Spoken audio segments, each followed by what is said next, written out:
Olá pessoal, esse é o podcast das áreas contaminadas. Eu sou Marcos Tanaka Riz, sejam bem-vindos.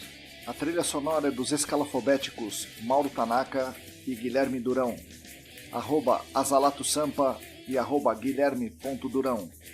Sigam a gente no nosso canal Áreas Contaminadas do Telegram e no canal do YouTube ECD Training.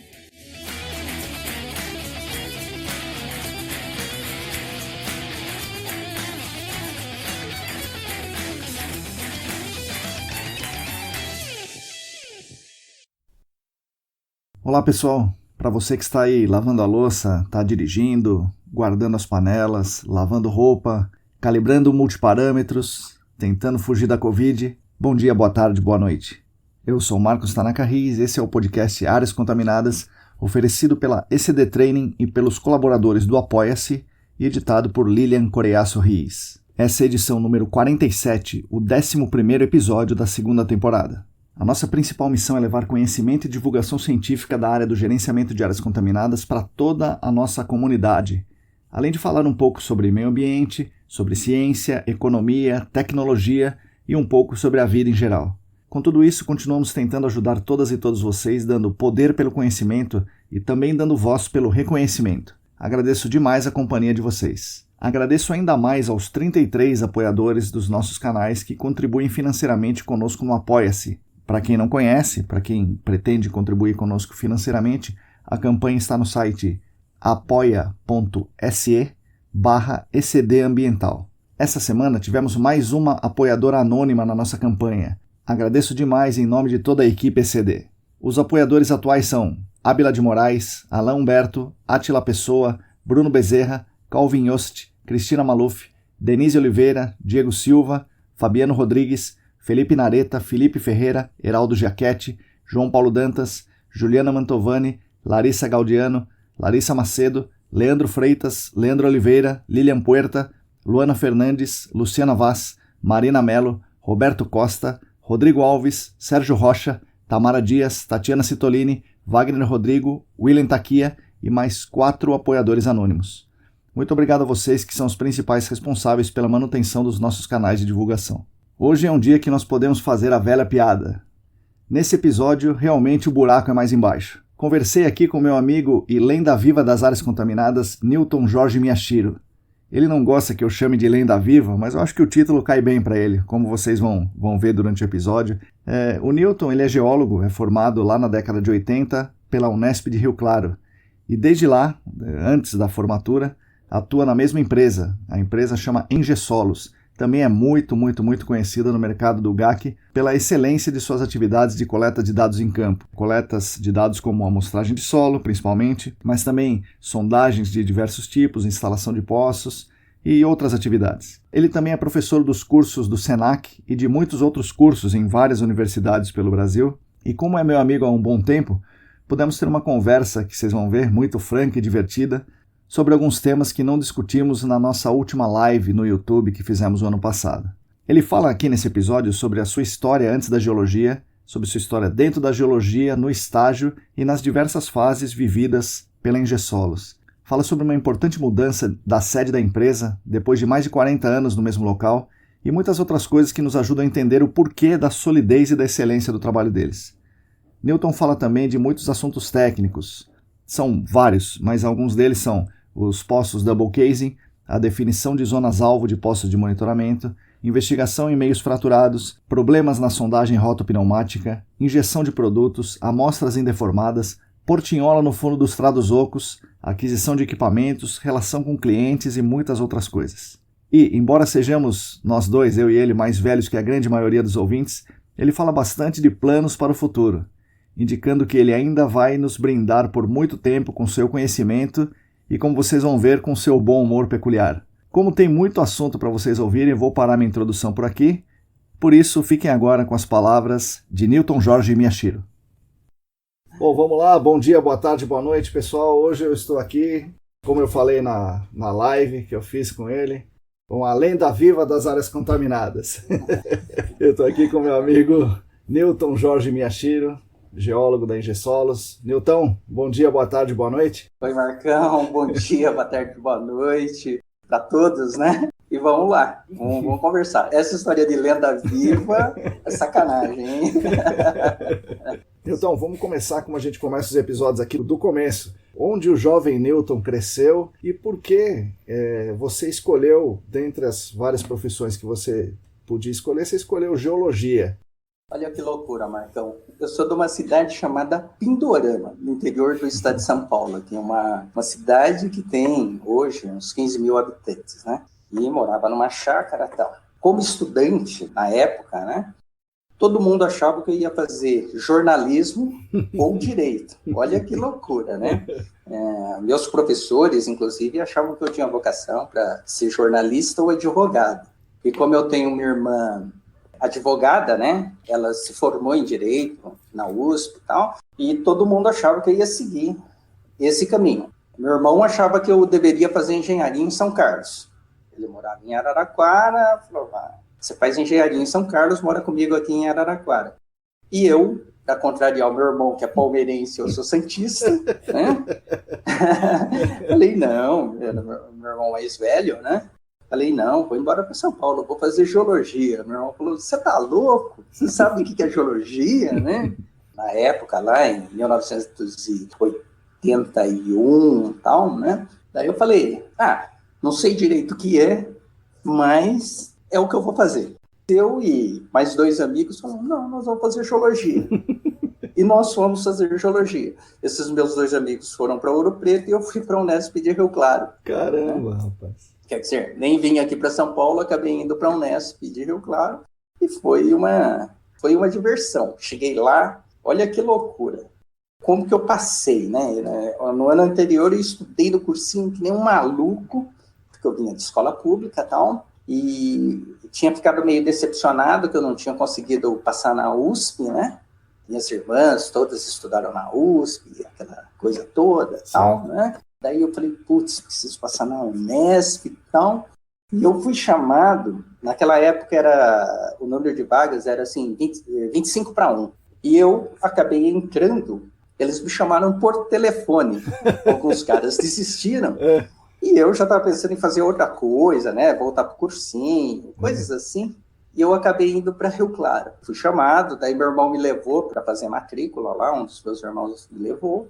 Mas olha que loucura. Eu fiz a matrícula e voltei para São Paulo, porque eu morava já aqui em São Paulo. Daí eu saí aqui de São Paulo e voltei para Pindorama. Só que eu não imaginei. Chegou no domingão, peguei o trem, naquela época tinha até paz, botei a mochila nas costas e fui para Rio Claro. Isso eu fui à meia-noite. Certo. Cheguei em Rio Claro lá cedinho, 6 horas da manhã. A hora que eu desci na estação, falei, cara, e agora? Onde que eu vou ficar? Falei, putz, não tenho lugar para ficar, não sei onde é a faculdade, não sei nada, né, de Rio Claro. Entrei no primeiro hotelzinho, aqueles hotel de viajante, perto da estação ferroviária. Aluguei um quarto, também não tinha grana, falei, é aqui mesmo que eu vou ficar. Depois eu troquei de hotel, fui para um outro, porque tinha um cara da geologia da minha turma, que morava num hotel, né? E ele passou os 5 anos da faculdade lá nesse hotel. Fui para aquele hotel e depois eu fui para a República e fui fazer geologia. Mas aí, puta, adorei, né? Nossa, aí diverti. Como eu jogava futebol, mais ou menos, era uma perna de pau, mas se enquadrava lá na turma da geologia, né? Daí... porque eu jogava, conhecia as pessoas, não era tão tímido como a maioria dos japoneses, brincava com todo mundo, falava um monte de palavrão, né? Então, isso daí ajudou bastante, né? Tinha um comportamento um pouco diferente da maioria dos japoneses da minha época. Hoje o pessoal é mais aberto. Sim. E fui parar na geologia. E eu acho que Rio Claro foi muito bom, porque Rio Claro, por ser interior, e a maioria das pessoas morarem em república, certo. Isso é muito legal. Favorece a integração das pessoas e tal. Sabe o Wagner, que trabalhou na CETESB, ele é geofísico, né? Sim. Ele fez mestrado, doutorado em geofísica. Ele era da física lá de Rio Claro. E eu conheci ele daquela época. Né? Desde aquela época. É engraçado essas coisas. E várias pessoas que estão aí no mercado, e todos os meus amigos da minha turma, né? Zé Francisco, que tem um Velt, enfim, o Ivandro, toda uma galera aí que trabalha nessa área, que são da minha turma. E nós nos encontramos até hoje. Olha que coisa legal. 33 anos depois, a gente tem até o boteco na nuvem. Toda sexta-feira a gente se une. Legal. A maioria dos caras se une. Legal. Pô, Newton, daí você faz a geologia e qualquer um que conversa com você sabe que você é apaixonado por geologia, né? Então, você transparece, isso é muito legal. E aí você sai da faculdade e cai na Ingesolos. Como é que você caiu na Ingesolos? Então, quando a gente estava fazendo, né, 1985, eu fui fazer o primeiro estágio na Ingesolos. Abriu uma vaga de estágio e eu e mais algumas pessoas da minha turma, nós fomos lá na Ingesolos. E o geólogo lá da Ingesolos, o Luiz Takahashi, eu fui fazer uns trabalhos lá, e o cara gostou de mim, foi com a minha cara, ele achou que eu tinha jeito para lidar com o pessoal lá das obras, mesmo porque, ao mesmo tempo que eu era mandão, eu brincava com os caras, exigia, mas ao mesmo tempo... Sim. que você tem que ter uma certa habilidade, né, para tratar o pessoal, principalmente o pessoal de obra e pessoal que tem muito mais experiência que você, conhecimento. E aí eu fui gostando da área geotécnica. Eu tinha um certo viés com engenharia, com geotecnia. O meu professor lá da área geotécnica, lá da faculdade, era amigo do Dr. Quaresma, que fundou a Ingesolos. Uma outra coisa que aconteceu é que em 1987, final de 87, 88, o Brasil passava por uma crise bastante forte, né? Sim. E não tinha serviço. E eu, em função do Luiz Takahashi, o Orozimbo, o Arthurzinho e tal, mas principalmente por causa do Takahashi, do Orozimbo, eles falaram, quando você tiver uma folga, se você quiser, vem aqui. Certo. Que você está contratado. Você imagina, terceiro ano da faculdade, os caras chegarem para você e falar, pode vir que ao final, quando você concluir, você está contratado. E aí aconteceu um negócio, eu ia me formar no final de 87. Aí eu fiquei em geoquímica. Ixi, Maria, olha aí, geoquímica. Geoquímica. Eu já tinha feito 3 vezes geoquímica. Ixi, e não tinha conseguido passar. Os caras crentes que eu ia me formar, né? Eu que me depenho em geoquímica. Aí os caras falaram, não, fica tranquilo. Aí me contrataram, me pagavam um salário de geólogo para a época, certo. E eu não era formado. Eu gostava muito da parte sedimentar da geologia certo. E da parte de estratigrafia, que eu sempre fui muito de observar, porque geologia, eu acho que está em observação da natureza, inclusive, certo. O que acontece agora, o que está acontecendo agora, e transportar isso para o passado, né? Certo. Eu sempre gostei dessa parte sedimentar, eu gostava de solos, né? E gostava de gente. Outra certo. coisa que eu sempre gostei bastante é de gente, certo. Né? Observar as pessoas, comportamento das pessoas. E isso em Ingesolos, com um monte de funcionários que tinha, né, na época, né? Precisava ter essa habilidade aí, né? Com certeza. Precisava. E eu gostei do ambiente, né? Do ambiente da empresa, porque a primeira coisa que eles me falaram quando eu cheguei lá, faça o seu melhor e faça o que é certo. Nunca faça nada que vá contra os seus princípios, os princípios da nossa empresa. A nossa empresa é a parte técnica na certo. Frente. Certo. A primeira coisa é a parte técnica correta. Depois, ganhar dinheiro é consequência. Me deu tranquilidade. Imagina, logo no meu primeiro ano, eu estava acompanhando uma prova de carga. Você coloca lá as marcações, etc., e deixa carregado de um dia para o outro. O cara foi lá e alterou os defletômetros. E eu peguei. Falei, Daí o cara me chamou, queria conversar comigo numa padaria que ele daria um jeito, se eu mudasse a planilha. Falei, não, de jeito nenhum. Se quiser, fala lá com o meu chefe. O telefone do cara é esse, fala com o meu chefe. E era tranquilo para mim. Então eu podia fazer as coisas que eram corretas. Não tem propina, não tem caixinha, não tem... Né? Aliás, eu fui descobrir o que era reserva técnica sei lá, uns 10 anos atrás, né? Um dia eu fiz um serviço, aí uma pessoa lá falou, bom, a minha reserva técnica é tanto. O que é reserva técnica? É algum documento? Eu tenho que recolher alguma coisa?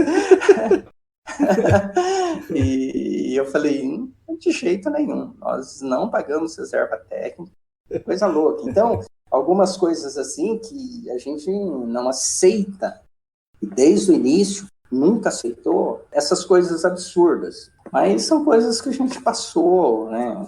Que o cara tentava falar e a empresa sempre teve um respaldo, né? A empresa sempre deu respaldo para vocês e não admitia, né? Nem a empresa admitia e nem vocês. Então isso é muito interessante. E isso foi o que me fez ficar, né? E estou lá há 33 anos contratado e há 35, 36 anos aí que eu vou na empresa. E se você pegar o Fernando também tá... Se eu estou a 33, ele está a 32. A Rosana também está a uns 33, imagina, né? E a gente tem funcionários, como você viu, que estão lá 30, 40 anos, a empresa tem 61, e tem cara que você fala, puxa, o cara é novinho da empresa, quantos anos ele tem? Tem 8 anos de empresa, 10 anos de empresa. O cara começou agora, né? Tá 10 anos só. Começou agora. Você pega o Leandro como engenheiro ambiental, ele já está lá, sei lá, 7 anos, 8 anos. Sim.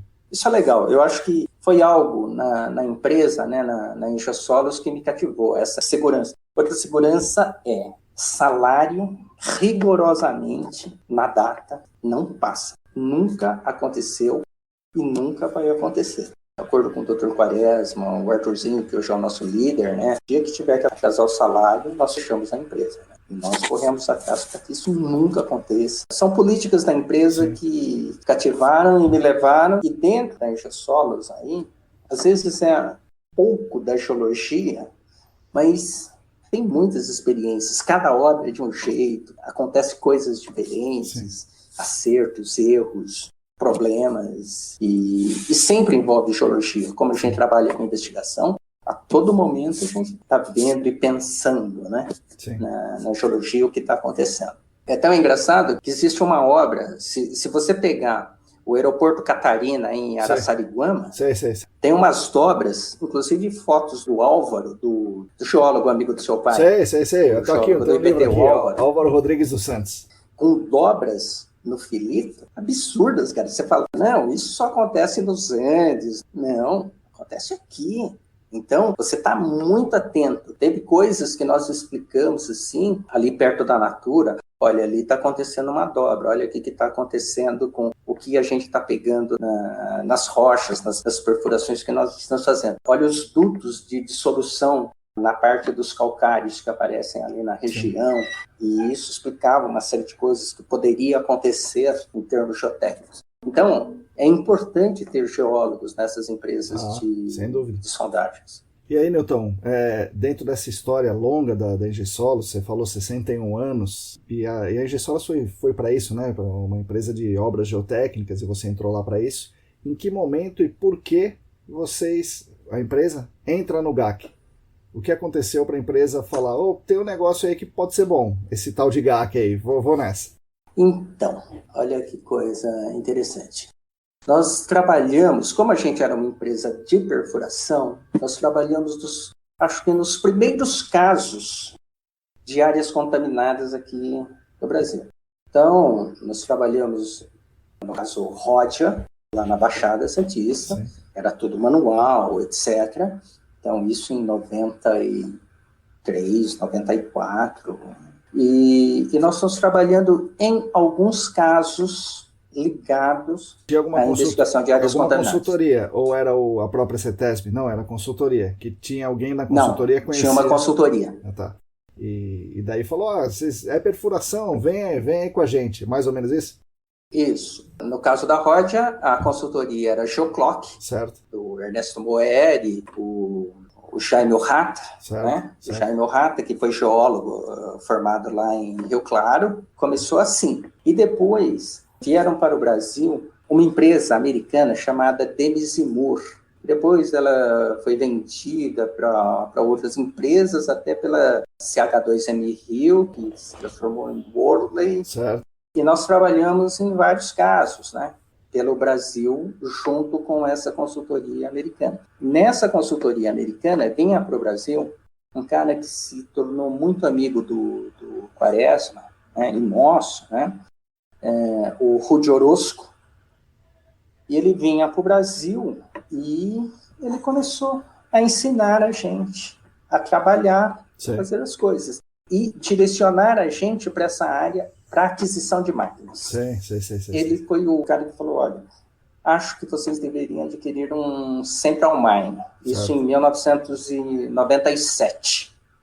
Por quê? Porque vocês, como vocês têm um viés geotécnico, vocês conseguem fazer sondagens SPT e rotativa com esse equipamento e, ao mesmo tempo, trabalhar com o sistema, com Hollow Thermometer, para a área ambiental. E se vocês importarem esse equipamento, nós estaremos dando bastante trabalho para vocês nessa área, né? E tinha o Cláudio Maranhão, o Vinícius Maranhão, que hoje acho que ele está lá ali em Resende, no site ali de Resende. Nós começamos a trabalhar. E eu comecei a acompanhar e a desenvolver essa área para a Ingesolos, mas isso porque o Quaresma Filho, né, o Arthurzinho, ele foi, importou, e aí nós começamos a estudar. Comprou a história, né? Assim, né? Entre aspas, comprou a ideia. Comprou.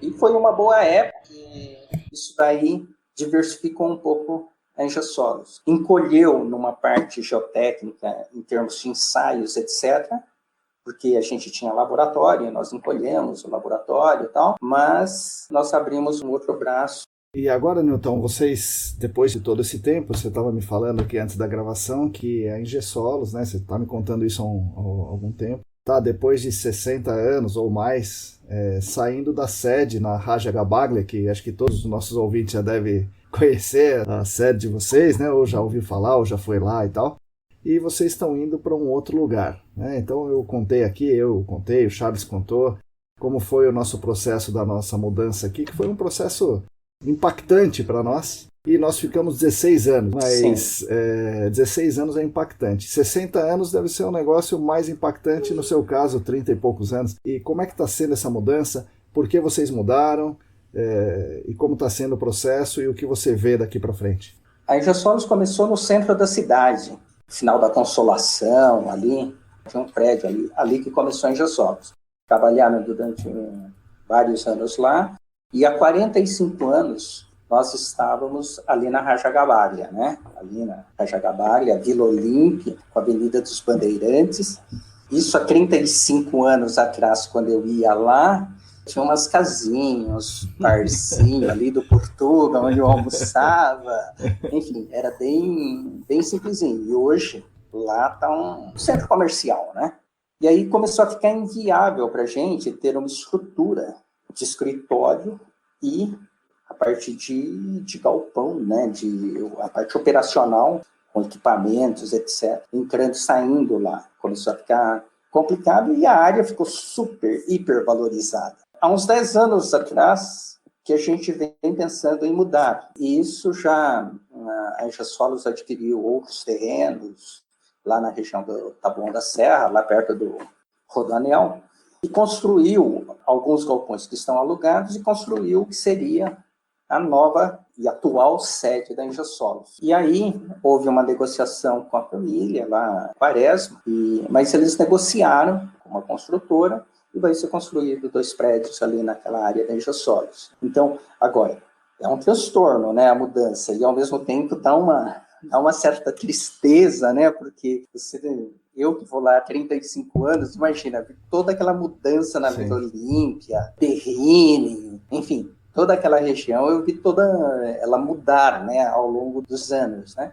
E lá a gente tinha, em termos de eu que fico mais no escritório e tal, né, restaurantes e tudo mais, né, e pertinho da minha casa. Eu moro na Saúde, era 7 quilômetros, enfim, para todos nós, para o Fernando, Rosana, o próprio Arthurzinho, que mora ali pertinho. E hoje a gente está indo da minha casa até a nova sede, são 32 quilômetros. Imagina, uma das situações mais impactantes para mim é não ter um lugar para comer, né? Vou ter que comer num boteco lá, com aquilo que eu estava te falando, onde tem os ovos coloridos, né? É isso aí. Aquela salsicha no vidrão. Enfim, eu acho que a gente precisava mudar. Há 8 meses que a parte de manutenção foi para lá. E a gente estava com o escritório ainda na Vila Olímpia. E isso, para nós, você sabe, não funciona. Não dá. Para uma empresa de sondagem, não dá. Você precisa estar olhando, até para inventar ferramentas. É como o Charles falou. Sim. De repente você vai lá, tem que inventar alguma coisa, você vai, mexe, torno, serra, não sei o quê, e você constrói uma ferramenta, mesmo porque a gente não tem, como os americanos, que vai lá num Walmart da vida e tira da prateleira. A gente inventa ferramentas, né? E isso para a gente é importante. Agora, tudo se adapta, né? Eu acho que a gente não pode ficar lamentando, olhando, puxa, mas lá era... Não, sem dúvida, a Vila Olímpia foi sensacional. Esses 45 anos que a empresa passou na Vila Olímpia foi sensacional. Agora nós vamos tornar sensacional lá no Taboão da Serra. Legal. E a gente enxerga para frente, nós somos os otimistas. O escritório está ficando muito, muito legal, com salas de call, salas de reunião, salas de vivência para o pessoal. A gente tem um ambiente muito, muito divertido de trabalho. Isso é outra coisa que sempre me atraiu, né? Você ter um ambiente de trabalho gostoso, que as pessoas brincam, são amigas, um brinca com o outro, ao mesmo tempo é sério para executar as coisas. Então, eu vejo com os bons olhos essa mudança, apesar de ser distante, etc., mas eu vejo com os bons olhos e acho que vai ser muito legal. E eu pretendo, né? Eu nunca vi uma pessoa com tantos objetivos na vida e com uma cabeça tão boa como o Dr. Quaresma, né? O Quaresma Pai. Ele faz umas coisas 20 anos atrás ele falou, 20 anos atrás ele falou, não, eu vou criar gado assim, assado. Ele estudava, cara, um negócio de louco. É um exemplo. Depois, sei lá, uns 12 anos atrás, ele falou, eu vou plantar seringueira, ter objetivo, né? Ele tem uma cabeça brilhante, cara. E deve manjar, né? Fala, vou fazer um negócio e faz certinho, né? Manja da coisa. Nossa, cara, toque de Midas. Tudo que ele faz é um negócio, assim, impressionante. Isso é muito legal, né? Você ter alguns exemplos. Eu tenho um exemplo, o Dr. Frederico Meller, que faleceu, né? Faleceu com 83 anos, ele era especialista de laboratório, ele foi da geotécnica, trabalhou em tudo quanto é barragem aí que você possa imaginar. Eu sempre brincava que ele era o pai do Fernando, né?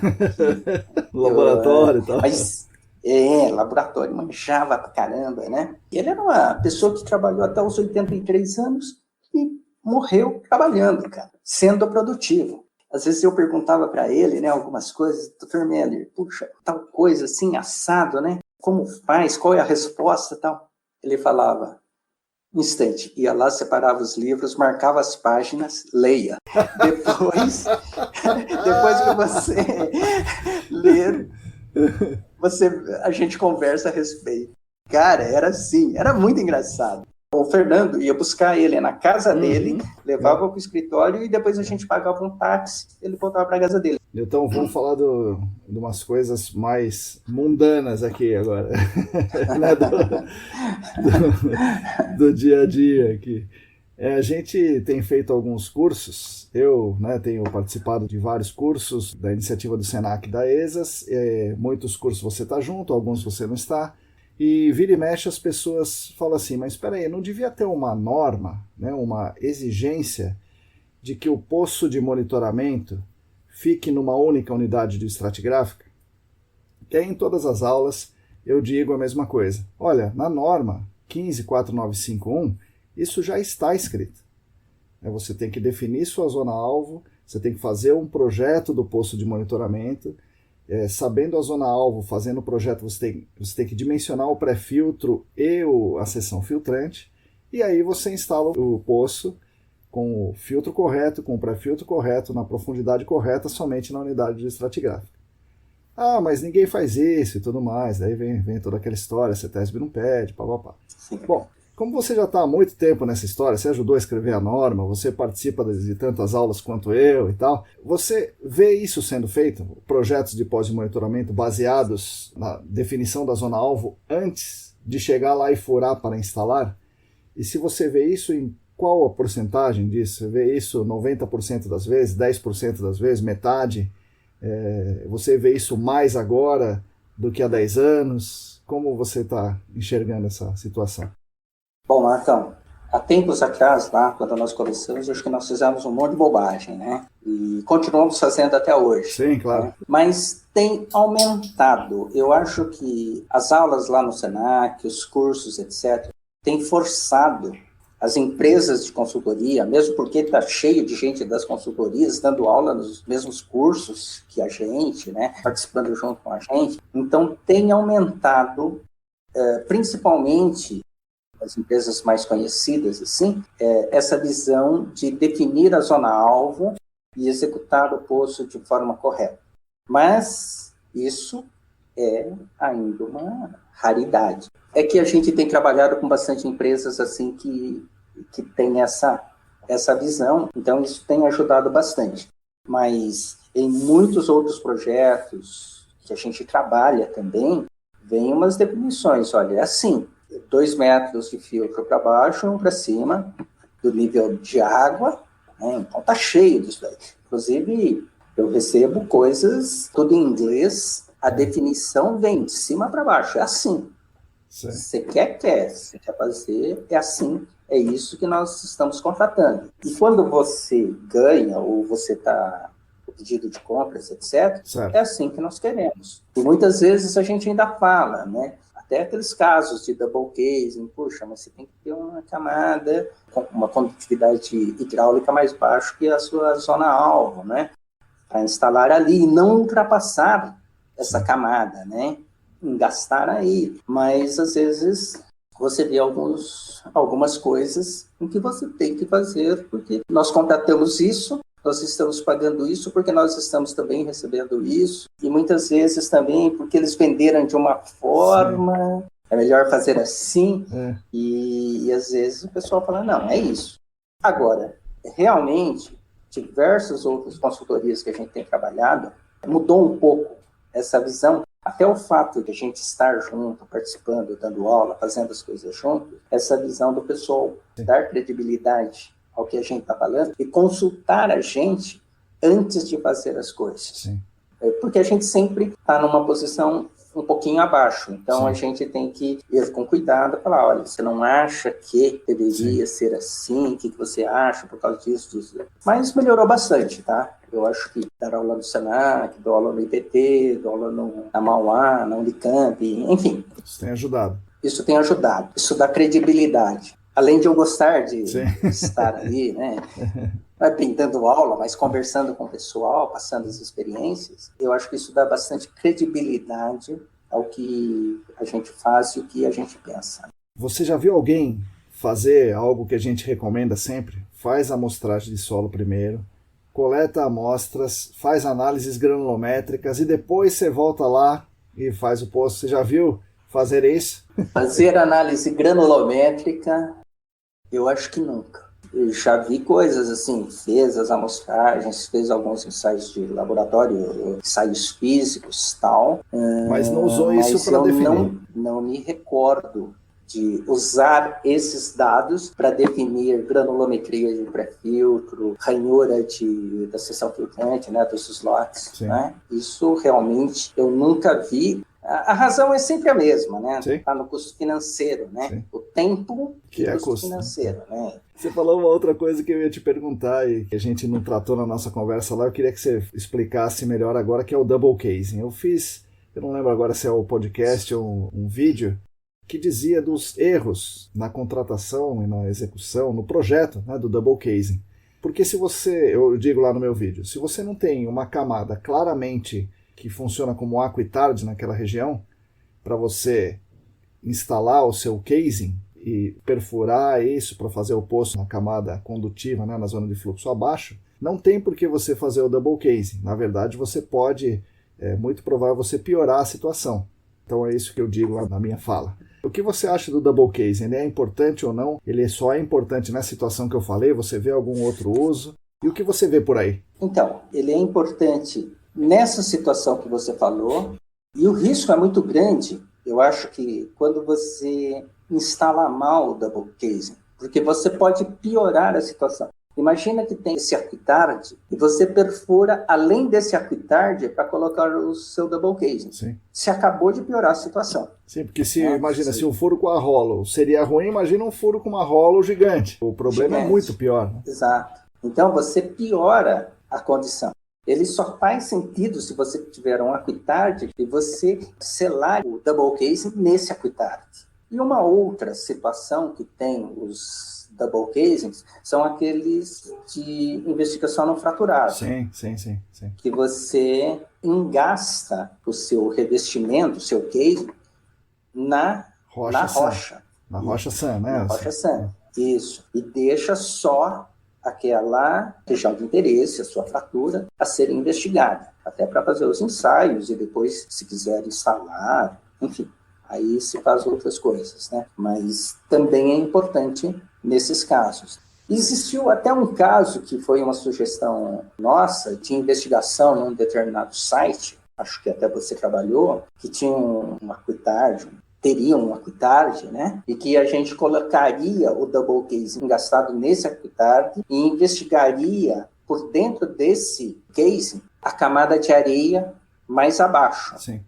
Para fazer a amostragem de solo com direct push. Sim. E, após o término, injetaria um selante e fecharia as perfurações. Enfim, tem algumas coisas que dá para a gente brincar com esses double casing, né?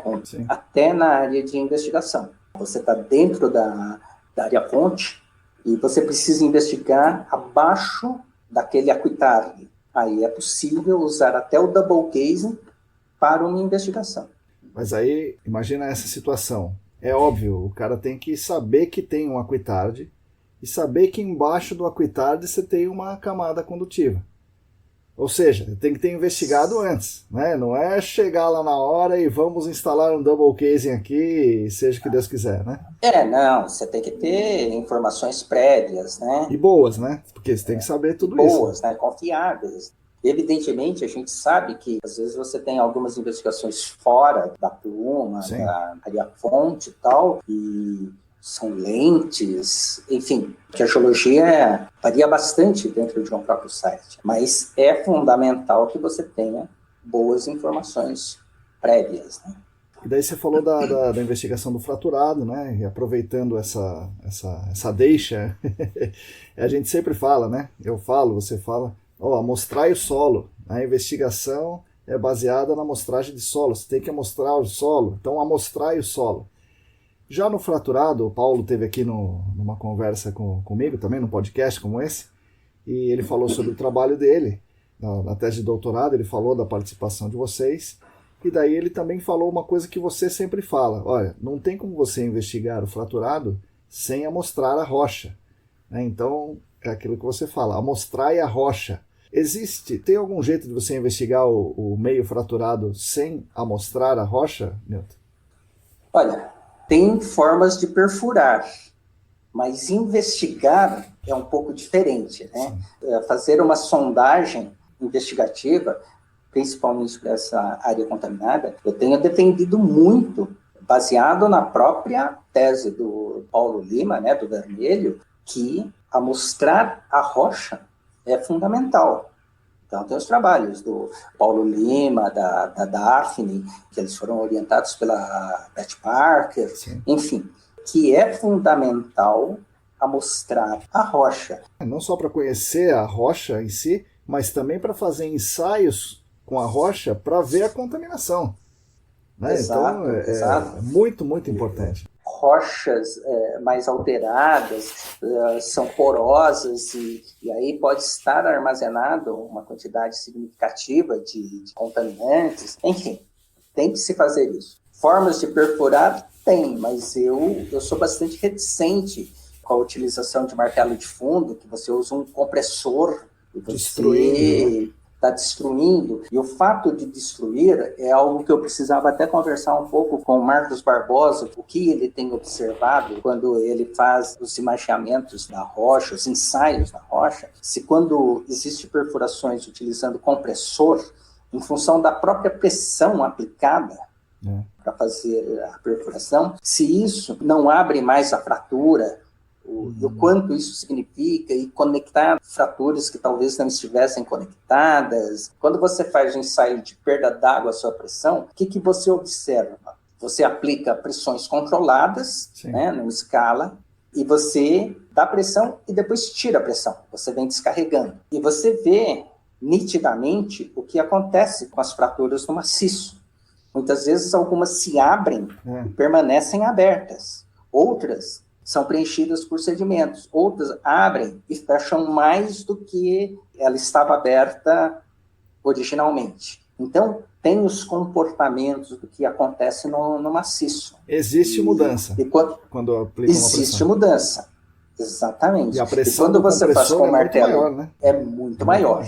Porque no ensaio de perda d'água sob pressão, se eu não me engano, é 0,25 quilos vezes a profundidade que você está ensaiando. E para rocha alterada é 0,15 quilos, 150 gramas, vezes a profundidade por centímetro quadrado. Quilograma força por centímetro quadrado. Então, imagina, um compressor é muito mais. Nossa.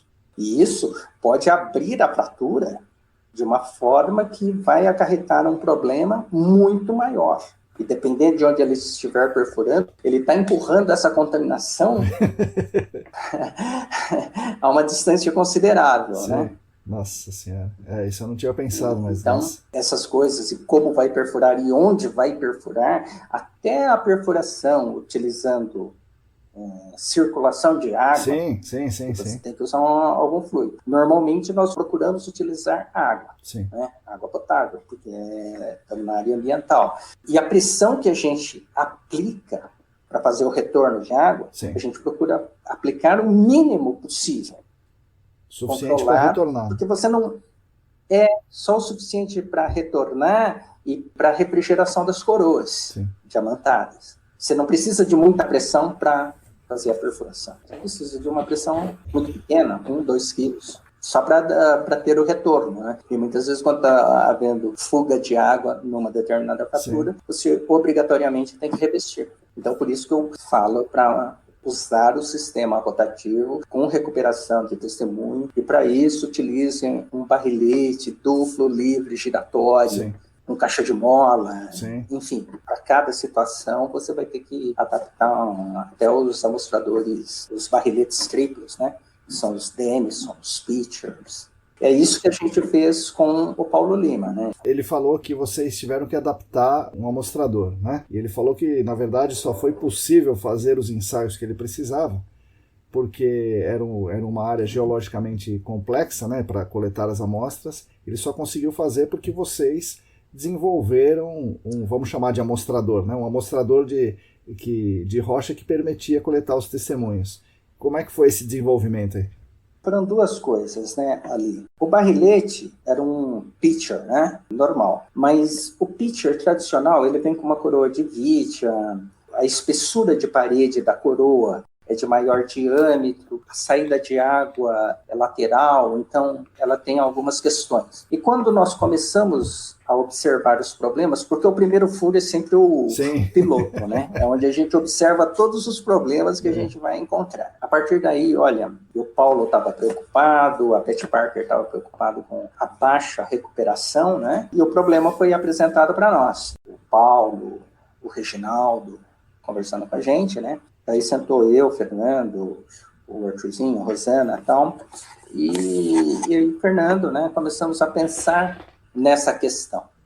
Aí eu falei, né, puxa, se a gente desenvolver uma coroa com uma espessura menor, uma espessura de parede menor e saída da água frontal, a gente refrigera o sistema e a gente vai ter uma melhor recuperação. O Fernando falou, outra questão, na bomba que nós estamos utilizando com a pressão da água. Isso é fundamental. Nós não estamos conseguindo diminuir a pressão da água. Está muito elevado. Porque quando você faz sondagem rotativa, você usa a bomba pistão, Sim. que é o convencional. MD-70, MT-100, né? Com Isso, 2 ou 3 pistões. Isso.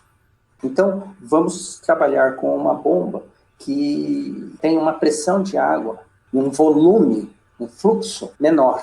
Então, eu acho que quando nós casamos essas duas ideias, foi fundamental para que a gente tivesse uma recuperação melhor. E aí o Paulo ficou satisfeito, o Reginaldo, a Beth Parker, enfim. Isso para a gente foi uma grande experiência também, né? A gente gosta desses desafios, né? Como você, né? Normalmente o pessoal assim de sondagens gosta de parar um pouquinho, né? Isso. Quando tem essas situações, pensar e aí o nosso fornecedor também foi muito bacana, né? O desenvolvimento dessa coroa, porque vai sair um pouco da produção dele, né? Normal. Então, eu conversei com o fornecedor, expliquei a situação, o porquê e como a gente queria, e os problemas que a gente estava enfrentando, e aí os caras acharam que era uma boa ideia, que valeria a pena, e fabricaram as coroas para a gente. Felizmente deu certo. Se não deu 100% certo, deu o melhor possível. Inclusive, nos trabalhos que a gente desenvolve no campo, problemas acontecem. Né? Mas a gente procurar desenvolver uma forma de fazer com que todo mundo saia satisfeito, melhor do que o que seria o usual, é importante. Isso para a gente é diversão. Para nós é diversão. Essa parte é divertida. E aí, Nilton, vocês estão fazendo um grande volume de investigação de aquífero fraturado, ou seja, vocês estão amostrando a rocha com frequência, mais ou menos, muito, nenhum? Como é que está funcionando? Não, a gente tem serviço, sim, de investigação no fraturado. Evidentemente, muitos dos trabalhos que a gente faz já tem um pacote pronto, nós queremos que faça isso, tal, né? Tem alguns casos, inclusive hoje que eu estava discutindo com o pessoal da consultoria, que é muito legal, né? Quando você discute com a consultoria os trabalhos e sugere e ouve o que eles têm a dizer, os objetivos, etc. E a gente vai construindo junto uma forma de investigar antes de ir para o campo. Então, hoje, inclusive, eu estive falando com pessoas sobre isso, foi muito legal, é de uma grande construtora, pessoas conhecidas nossas, e a gente recebe alguns pacotes prontos também, mas tem havido, sim, uma boa procura para a investigação do fraturado. Legal. Coisas mais simples, coisas mais complicadas, enfim, mas tem vindo. Que bom, que bom. E isso é bacana, isso é bacana. Uma outra coisa, Nilton, que a gente falou rápido lá e depois eu fiz também, acho que um vídeo, um podcast falando disso, é a hollow, certo? Então tem os trados são ocos, né? Então o trado oco helicoidal e permite que por dentro do trado oco a gente faça amostragem de solo e ou instale um poço. Muitas vezes você precisa revestir o furo para fazer a amostragem de solo por dentro desse revestimento, porque é o único jeito de você acessar, principalmente profundidades maiores e tal. Na Central Mine, como você já explicou diversas vezes, no trado oco da Central Mine você tem um dispositivo que vai no meio desse trado oco que, entre aspas, entope o trado oco e não deixa o solo entrar dentro desses trados ocos, ele vai expulsando o solo para os helicoidais e assim o solo vem para a superfície. Esse dispositivo que entope, vocês chamam de center head, ele vai no meio, ajudando a cortar o solo e jogar nos helicoidais. E aí, toda vez que você precisar mostrar o solo, você precisa tirar o center head, colocar o amostrador, amostrar, tirar o amostrador, colocar o center head e assim seguir, né, o trabalho até a profundidade final. Sim. No Brasil, o pessoal foi sábio, né, e inventou um negócio para facilitar o trabalho, que é uma portinhola. A própria portinhola entope esse trado oco e quando você coloca o amostrador ela abre e quando você tira o amostrador ela fecha e você poupa uma manobra, tornando o trabalho mais rápido. Só que a portinhola tem vários problemas.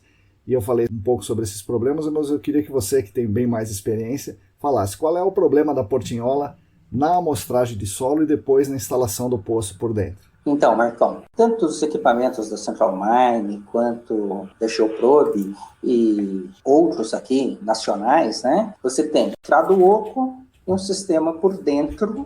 O ideal é que ele vá destruindo o que seria o tarugo que estaria entrando no interior do hollow water. Por quê? Se ele for destruindo e não só empurrando, ele facilita, ele exige menos do equipamento. porque ele está também cortando, destruindo e expulsando. Certo. Isso é importante por quê? Porque você não está compactando o solo. Imagina, esse que tem a portinhola, ok, para amostragem com liner, é uma amostra deformada e você vai coletar. Mas imagina, se você tiver que fazer um Shelby, por exemplo, uma amostra indeformada, o que acontece? O fato dele estar compactando o solo, Sim. e a gente não sabe quantos centímetros ela deformou. A gente sabe que quanto maior o diâmetro do auger, mais profunda é a deformação. É um bulbo de pressão que está compactando o solo. Então, por exemplo, se tiver a portinhola, já não dá para fazer uma amostra indeformada. E aí? Aí você fala, bom, então dá para fazer amostragens de solo deformada para análise química, com liner, com um amostrador com liner, um single tube, piston sampler. Dá para fazer? Dá para fazer. Mas já tem uma compactada no solo. No liner, eu já vi essa portinhola não abrir ou não fechar, né? Então, quando o camarada perfurou, digamos, perfurou até 10 metros, ele quer coletar a amostra de solo do 10 ao 11. Então ele perfura até os 10 metros e não é assim, simplesmente você coloca o amostrador e a portinhola abre como um controle remoto. Ele tem que suspender o conjunto. Exato. E aí ela abre, não fecha e tal, mas daí ele tem que empurrar. Quando ele suspende, entra material nessa suspensão aí, né? Ele sobe 30 centímetros e 30 Exatamente. centímetros. Você imagina, principalmente para os solos mais resistentes, que você fica girando muito tempo, estando abaixo do nível de água, né? Sim. Então você gira uma quantidade de lama Sim. muito grande. Sim. Todos nós que perfuramos e acompanhamos trabalhos de campo, sabemos a quantidade de lama que gera. Então, se ele tiver que levantar aqueles centímetros para que a portinhola abra, que ele force lá com o amostrador dele, para a portinhola abrir, imagina, a lama vai entrar dentro do amostrador. E aí já viu, também não vai dar certo. Se ele for com piston sampler, por dentro do rolo, aí sim. Talvez ele pode ser. Mas com single tube, se ele puxar e entrar num monte de lama, ele vai mostrar a lama. Também não daria certo. Então ele teria que ir com o piston sampler e aí a operação também já ficaria mais complicada, enfim, mais demorada. Mas ele teria que fazer a amostragem com o piston sampler. Porque quando você faz com o hollow auger, com center head, você não tem que levantar o hollow auger. Sim. Ele vai estar posicionado naquela posição. Aí se você for com single tube, dá para você fazer amostragens de solo. Com esse sistema de portinhola já não é adequado nesse caso. É importante que as consultorias saibam que é um problema, Sim. É importante que as pessoas que executam entendam que isso é um problema, a menos que nos convençam o contrário. Sim.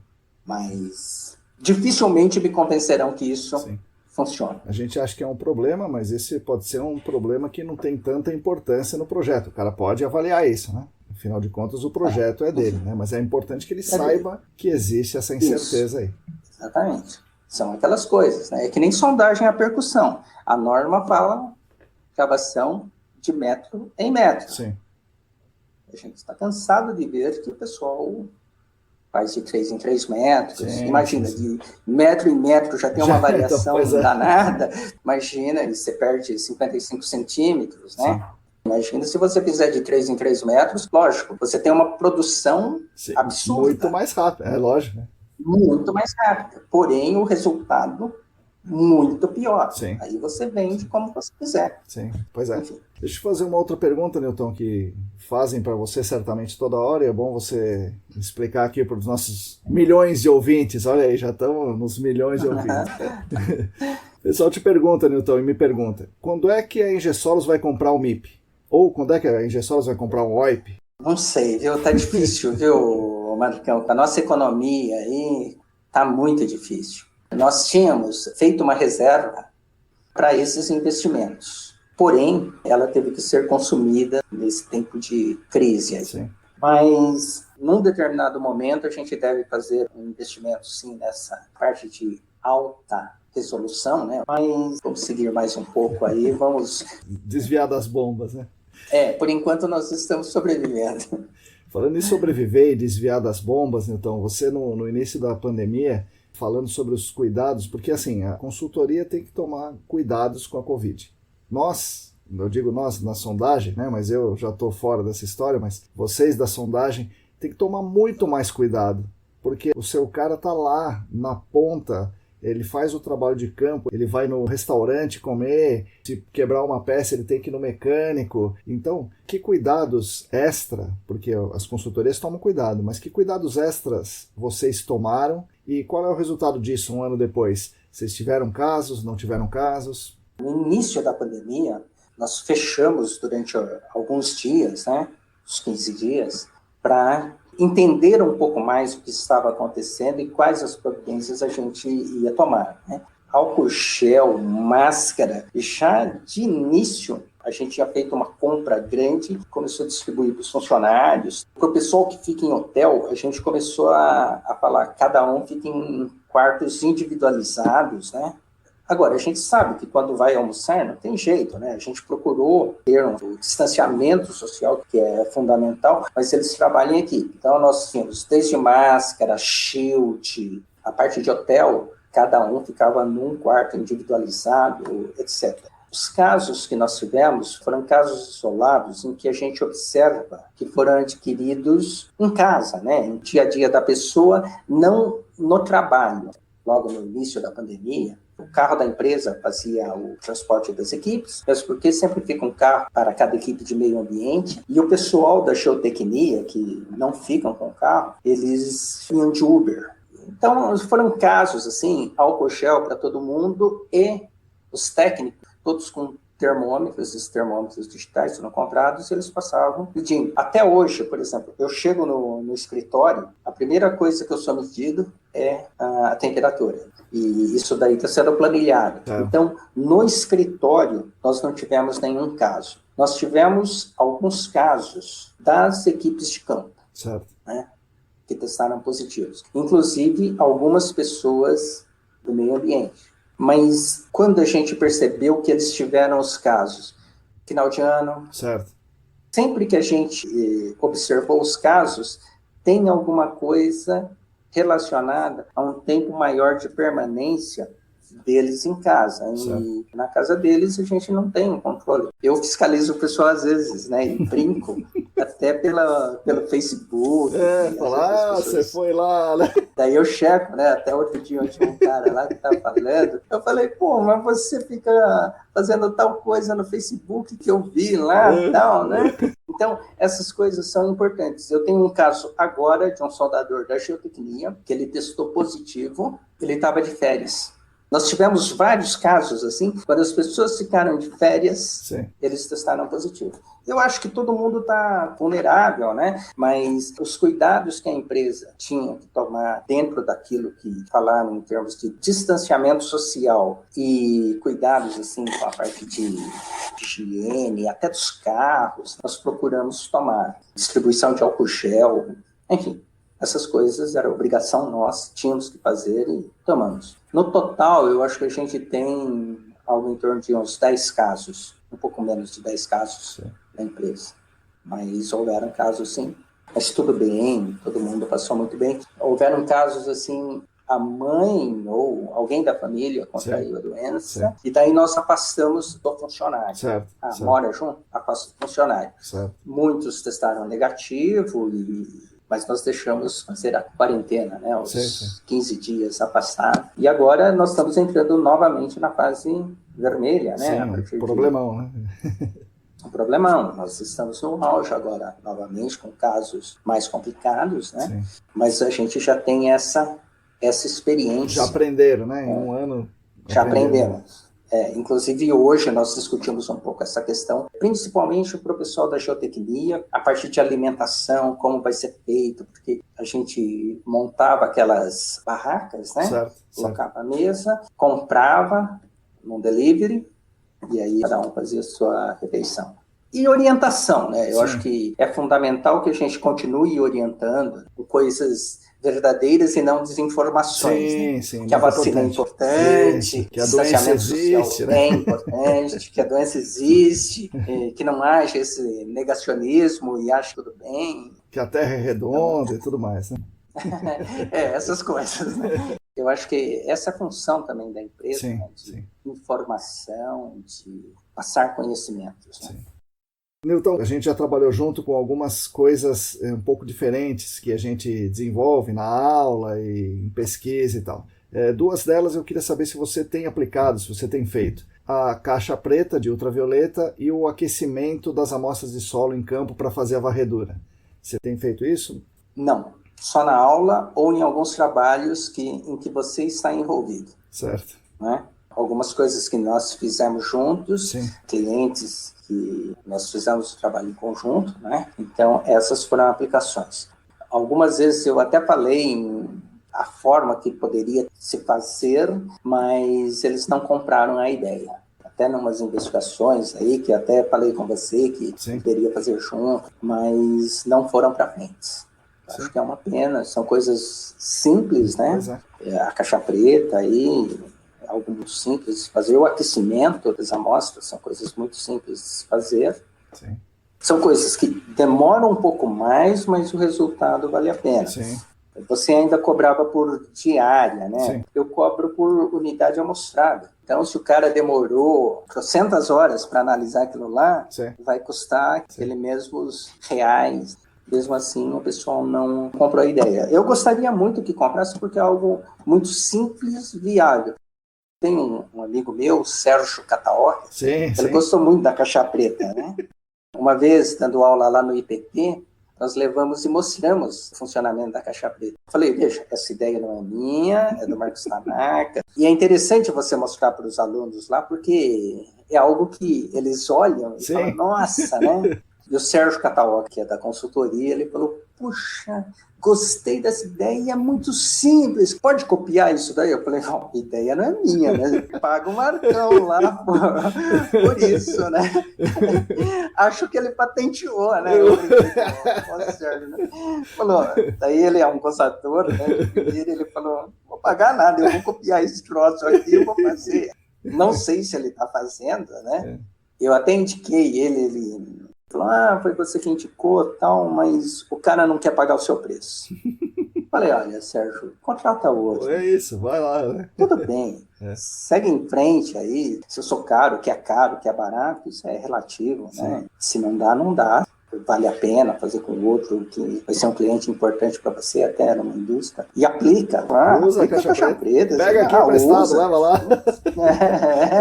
Que acontece muito essas coisas, né? Pô, às vezes o cara precisou, pega lá, vai lá, faz isso. O importante é que faça da melhor forma possível. Né?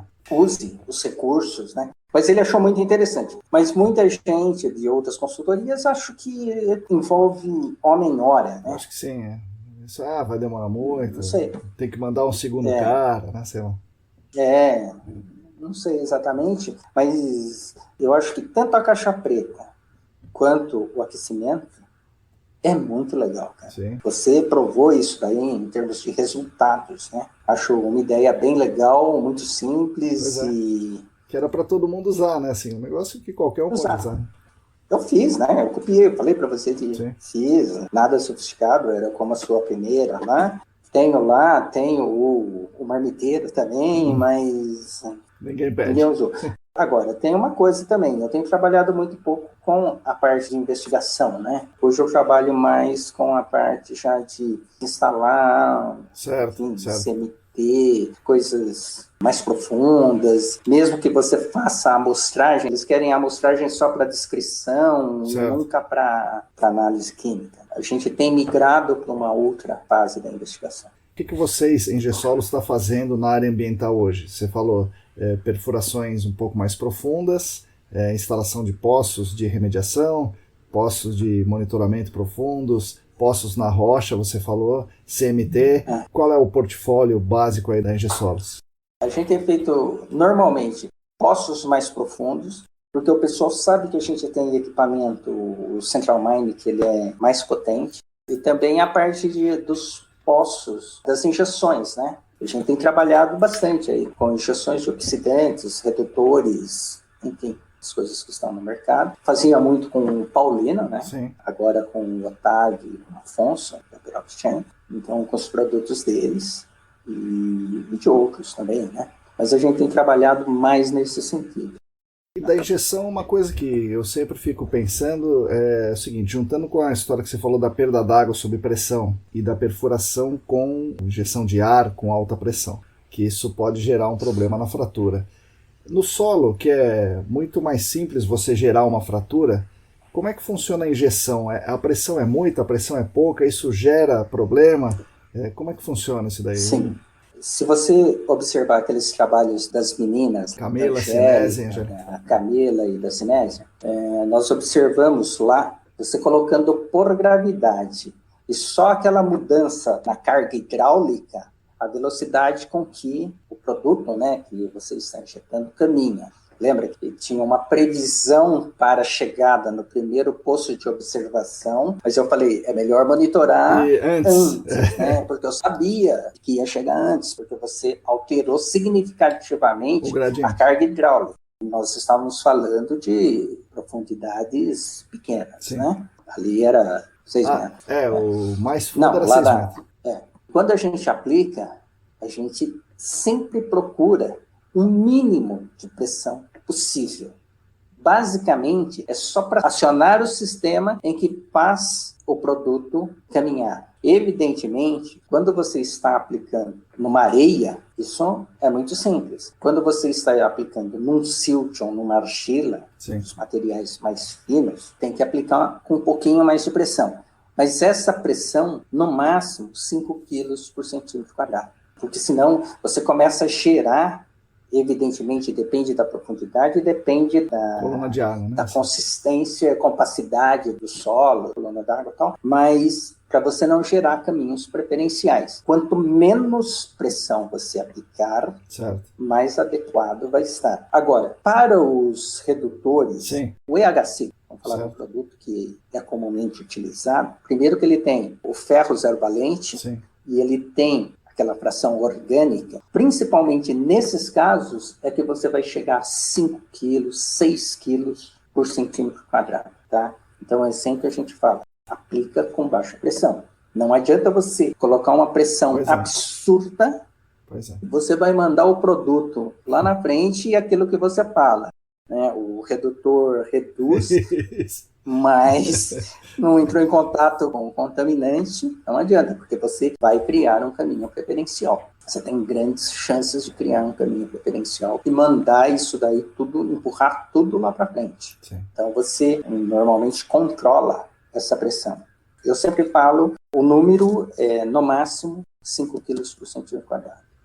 Como é que vocês estão agora de equipes? Quantas equipes vocês têm e como está o volume de trabalho? Porque a gente tem visto as empresas de vários ramos, laboratórios, consultorias e empresas de sondagem, aumentarem o volume de trabalho. Vocês também aumentaram o volume de trabalho? Então, nós também. O ano da pandemia foi um negócio atípico, né? Porque até todo mundo entender o que estava acontecendo e tomar as medidas necessárias, o que aconteceu? Eu acho que as coisas foram empurradas para o ano seguinte. E o ano seguinte é agora. Então, a gente está com um volume de serviço absurdo. Coisas para fazer, prazos, e as coisas estão atrasadas. A gente sempre procedeu da seguinte forma. A gente tem um agendamento, um cronograma de execução para todas as equipes, né? Nós temos 4 equipes de meio ambiente. Nós temos 4 equipamentos, 4 equipes. E nós temos um agendamento para essas equipes. Equipamentos mais robustos, nós temos 3. Um é o Baby, que é usado mais para a remediação, mais para as injeções. O que acontece, principalmente nos equipamentos mais robustos? Nós temos um agendamento. Não me interessa se o cara é uma consultoria pequenininha e o trabalho dele é 10, eu tenho uma consultoria que o trabalho é 1000. Está agendado, está agendado. Eu vou ter que cumprir e é isso que interessa. E às vezes o pessoal, mas você tem que me atender, que não sei o quê. E pressiona o Fernando, que é mais bonzinho, e me pressiona. E o cliente está insatisfeito porque está tanto tempo atrasado. Mas atrasado é o seguinte, a gente estava com o equipamento disponível e agendado, mas questões diversas, que não nos cabe, ele não foi feito naquela programação. Quando não foi feito naquela programação, entraram outros. Sim. E agora tem que obedecer o cronograma, não adianta. E vem todas essas histórias, porque equipamentos também dão problema, você tem que fazer revisão. Eu tinha coisas programadas. E outra coisa que eu tenho trabalhado muito são em aterros sanitários. Já há muito tempo, né, a gente tem essa experiência com as instalações dos pisômetros sifonados, desde décadas atrás. A gente sempre esteve envolvido com questões de pesquisa também, desenvolvimento, etc. Isso é interessante, né? Você cria os conhecimentos, e aí quando o pessoal entende que você tem esse conhecimento, as consultorias e o pessoal do próprio aterro, elas querem que você faça, porque você tem que fazer um trabalho diferenciado. Sim. E daí, quando eles entendem isso, eu tenho alguns clientes aí que falam, não... Vou esperar a Ingesolos liberar. Tem até um trabalho que eu fiz eu fiz uma programação com ele de faturamento e uma programação de execução. E ele, não, tranquilo, você vem aqui quando você puder, tá tudo certo. Então, eu vou ter que voltar lá um determinado momento, porque eu tenho mais umas coisas para fazer, né? Porque foi assim, eles contrataram uma determinada empresa e os caras foram lá e fizeram uns negócios que não tinha nada a ver que com simplesmente não funciona. Sim. E aí o consultor também, que tinha feito a programação, falou, nossa, não funciona, não dá certo, isso aqui não está correto. Quando você me consultou lá atrás, eu te dei um preço. O pessoal aí achou que era muito caro. Paciência, não consigo reduzir mais do que isso, é isso e pronto, né? E o cara, o lado aterro, até é meu amigo, se tornou meu amigo porque eu conheço há vários anos que de vez em quando eu presto serviço para ele. Aí eles fizeram. Aí o negócio não deu certo. E o consultor também falou, ó, não funciona, não adianta. Isso não está correto. Aí ele convenceu os caras a fazer com a gente. E ele fala, não, é outra coisa. Nós estamos falando de mundos diferentes, sim. De execução. E a gente sabe, né, da importância da idade do aterro, para isso a gente amostra o aterro, mesmo com dificuldade, mede a temperatura do material que vem. Por quê? Porque a temperatura dá um indicativo da idade do aterro, tem todo um porquê de se fazer, sim. E onde se instalar a câmara externa, e como fazer o sifão, etc. Tem toda uma técnica, né, de se fazer isso. E os caras estão tendo que pagar 2 vezes. Isso é caro. Pois é. Isso é caro. Perdeu tempo, né? Perdeu dinheiro, encheção de saco, desgaste. Ele já sabia disso e ele realmente sempre quis nos contratar. O problema é que muitas vezes ele não consegue convencer tecnicamente o cara que está acima dele a contratar o que deve ser feito. Tem que dar uma lambança para o cara acreditar nele, né? Pode ser. Exatamente. Isso são grandes problemas. A parte técnica tinha que ter mais força, né? Porque são decisões técnicas. Sim. Então, os técnicos que entendem teriam que ter mais força para decidir. E muitas vezes não é isso que acontece. Mas aí, Newton, eu vejo também, no seu caso, você tem 4 equipes e as 4 estão ocupadas e as pessoas pressionando e tal. Eu vejo bastante empresa de sondagem comprando mais equipamentos. Não é uma nem duas, não, é uma porção, comprando equipamentos. Ou seja, imagina-se que eles têm bastante trabalho, como vocês também têm. Por que vocês não compram mais 4 equipamentos, por exemplo? Então, porque nós temos uma filosofia. Eu acho que nunca nós recorremos a banco para comprar. Isso é uma filosofia da empresa, isso é uma decisão do Quaresma, né? Talvez a gente faça um outro financiamento para aquisição de uma máquina aí, né? Uma outra perfuratriz nacional. Mas é uma decisão, quando você não deve, não tem maiores dívidas, então você passa por essas crises sem maiores problemas, né? Sem maiores sustos. Né? Isso é uma decisão. O tamanho da empresa também é uma decisão. Quando você cresce muito, você perde um pouco o controle das coisas. E como a gente gosta de ter as coisas muito bem controladas, a forma de execução e tudo mais, então, para a gente não ser muito grande também é importante.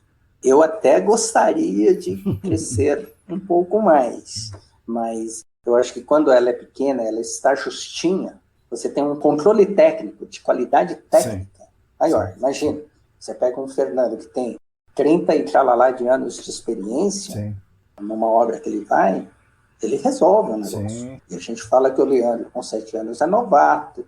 E da moçada, elas são tudo soldadores experientes, etc.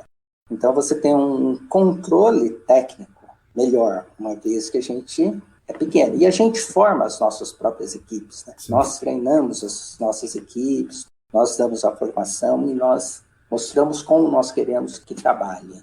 É muito raro a gente contratar pessoas de fora. Já fizemos, pessoas já com experiência, mas é algo assim muito bem pensado. Pessoas que têm a visão semelhante à nossa, sim, da condução dos trabalhos, né? Isso é uma forma também de porque a gente fica pequenininho. Talvez sim, a gente cresça um pouco mais. É importante crescer? É importante, porque numa crise, se você é um pouco maior, você sente um pouco menos. Né? Principalmente você tendo equipamentos e ferramentas, né? Acho que a gente deve investir muito em breve num outro equipamento que atenda tanto a geotecnia quanto a parte ambiental. Assim, pelo menos eu penso, né? Uma perfuratriz que faça tanto SPT, se necessário, sim, quanto a perfuração em rocha, certo, quanto a perfuração com hollow auger e amostragens. Né? Mas a gente deve evoluir. Agora, então, é o momento que você faz uma pergunta para mim. Então, o entrevistado pergunta para o entrevistador. Marcão, uma coisa assim que tem incomodado muito, eu tenho falado com você, até nas questões das amostragens indeformadas, e a gente tem brigado muito nessa questão das amostras indeformadas, e que a gente vê, que todo mundo faz, é com o amostrador Uhland. Eu tenho constantemente dito nas aulas e falado para um monte de amigos e colegas, enfim, que o amostrador Uhland, você não retira uma amostra indeformada, ela é deformada. O que você acha disso? O que você tem pensado sobre isso? Você já viu alguns resultados? As pessoas que tiraram dessa forma e fizeram os ensaios, esses ensaios, será que foram razoáveis? O resultado foi bom? Porque eu estou brigando de uma forma, porém, a maioria do mercado tem continuado feito de outra forma, né? Eu não sei, talvez eu esteja errado. Você, me convença que eu estou errado, se você... Bom, eu primeiro concordo com você. Agora vamos tentar ver o porquê disso, né? Por que acontece esse tipo de coisa? Vai sair essa semana aqui um podcast onde eu falo com o Felipe, né? O Felipe Ferreira e a Tamara Dias, e eles falam sobre isso. O mercado vai se moldando para coisas que ele acha que está certo e vai tomando atalhos, né? Então, um dos atalhos, existe a avaliação de risco, e a avaliação de risco pede que você coloque um dado de porosidade total, é isso aí, porosidade total lá na planilha para você calcular o risco. Se você não tem o dado de porosidade total, você não roda o risco, né, nas palavras do mercado. E aí, o que eu preciso para ter essa porosidade? Você precisa de uma amostra indeformada. E agora? O que eu preciso? Uma amostra indeformada, como é que é? O Zezinho coleta com esse negócio aqui. Legal, se o Zezinho coleta, o João também coleta, eu também vou coletar. E aí vai. É um negócio realmente muito simples. O amostrador de Uhland, ele é feito para você coletar uma amostra indeformada superficial, e aí eu acho que ele até consegue, para os ensaios de agronomia, tal, daquela curva de sucção, né, curva de retenção, você vai, coleta, ou ele é usado para subamostrar aquele bloco, né? Daí o pessoal fala, isso é muito fácil, vou coletar essa amostra indeformada aí. Só que o cara coleta a amostra indeformada na superfície, e não é isso que você quer a porosidade do aquífero. Então já está um erro muito grande aí. Segundo, você coleta uma amostra indeformada, é inacreditável, não tem como você fazer isso. Esse dado não vale nada. E aí, aquela criatividade nossa, né, vai falando, peraí, se eu preciso do aquífero, então eu vou fazer o seguinte, eu vou furar com o hollow auger, tiro o peso ou abro a portinhola, seja lá como for, e vou por dentro e cravo um amostrador de Uhland. E cravo mesmo, né? Tem a cabeça de bater, o cara dá umas marteladas lá e tal. Mas isso não é indeformada, como você está cansado de falar, né? Então isso não é uma amostra indeformada. Mas a amostra está dentro do copinho. E essa amostra vai para o laboratório e o laboratório analisa. E dá um resultado e o cara põe lá, onde ele quer. O que vale esse dado? Nada. Infelizmente, tudo isso é levado pelo... O cara faz o que sempre foi feito. E o que eu tenho visto de resultado? Porosidade que não é muito menor do que a realidade. Porque o cara compacta sempre, o cara vai compactar aquela amostra. Então, porque quando a gente fala em amostra indeformada, e porque eu tenho falado muito isso, tem até uma norma de 1997, né, a 9820, de 97, que fala sobre amostra indeformada. Como nós trouxemos muitas coisas da geotecnia, se eu fizesse um Uland e levasse lá para o Dr. Meller, que eu falei lá atrás, ele ia me... Jogava as amostras em você, né? Ele ia jogar aquele cilindro com a amostra na minha cabeça, né? Porque existe uma norma, existe uma relação, o que a gente chama de índice de área, que é uma relação entre diâmetro externo e diâmetro interno do cilindro. Então, o que eu falo?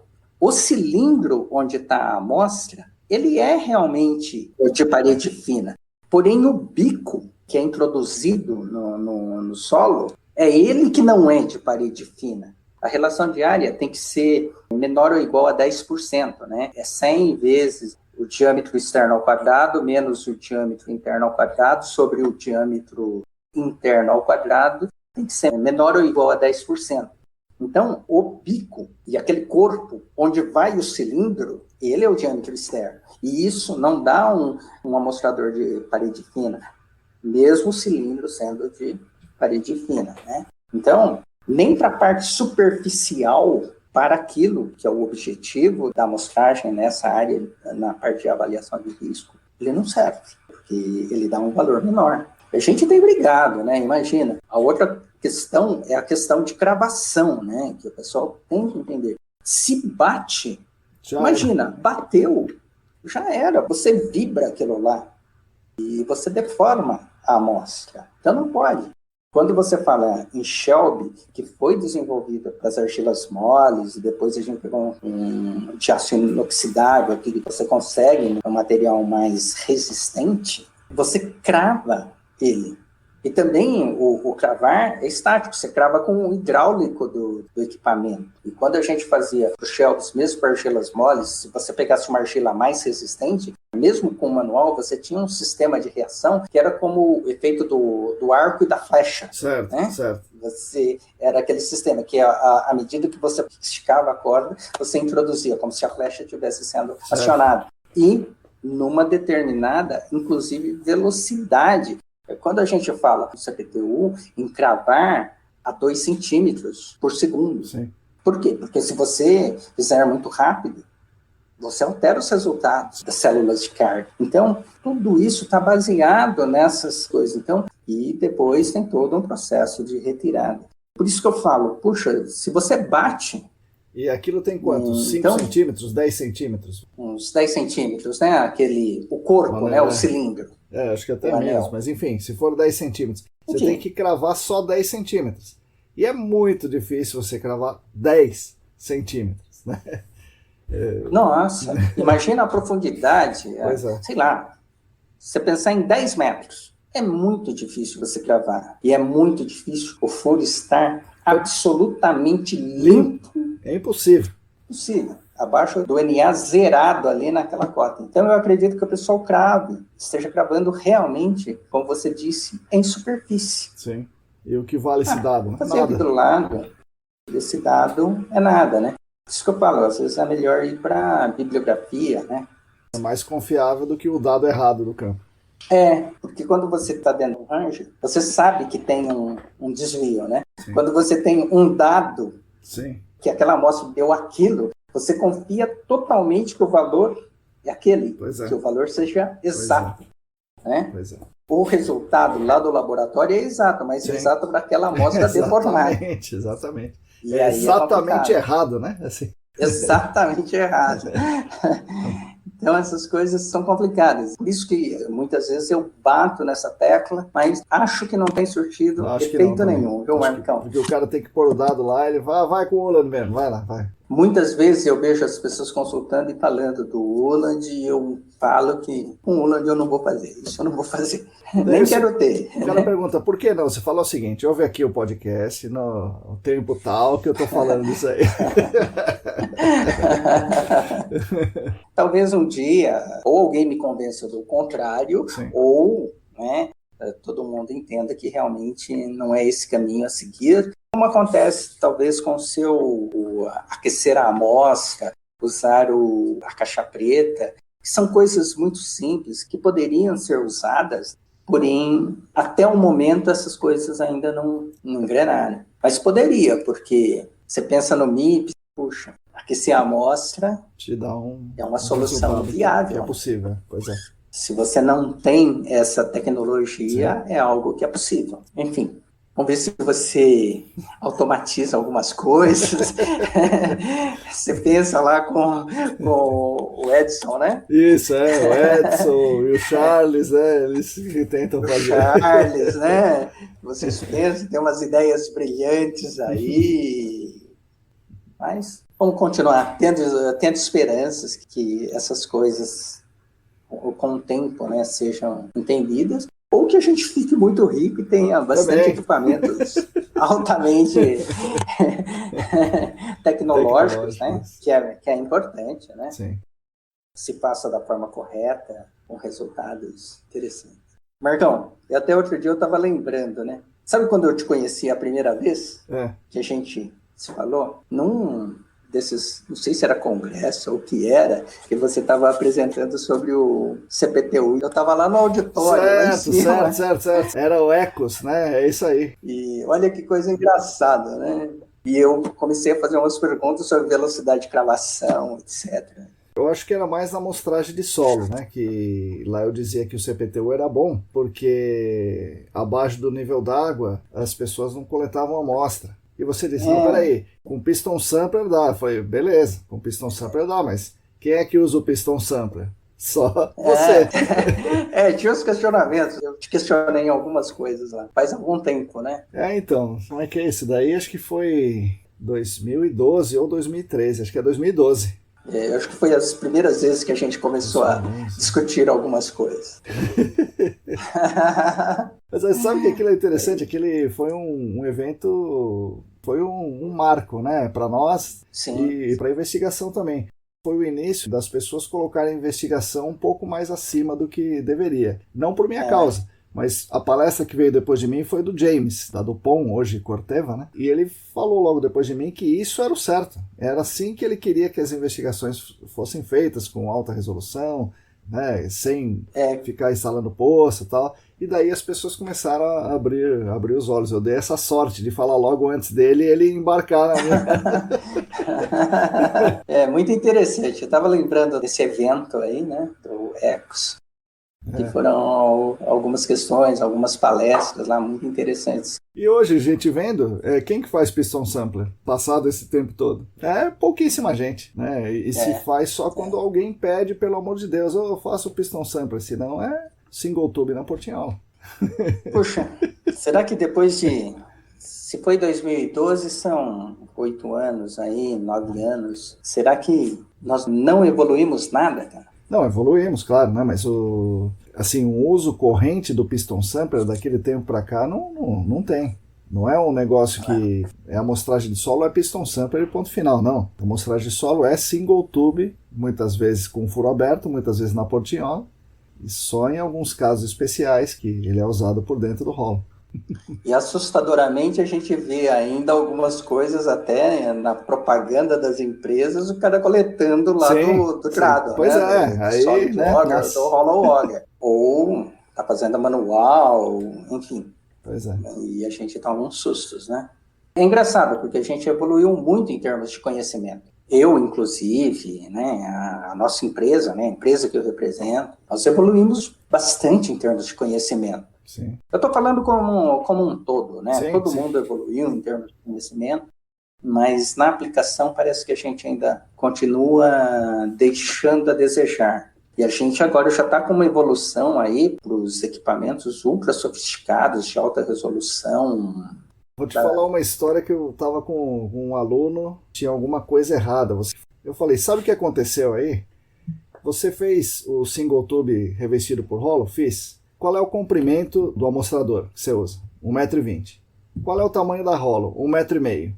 Pois é, você descontou os 30 centímetros na primeira rolo, depois 60 centímetros na segunda rolo, 90? Não. Que tem a perda, né? Do que ele não amostrou. Pois é. Ou seja, qual é o resumo da história? O problema foi a operação.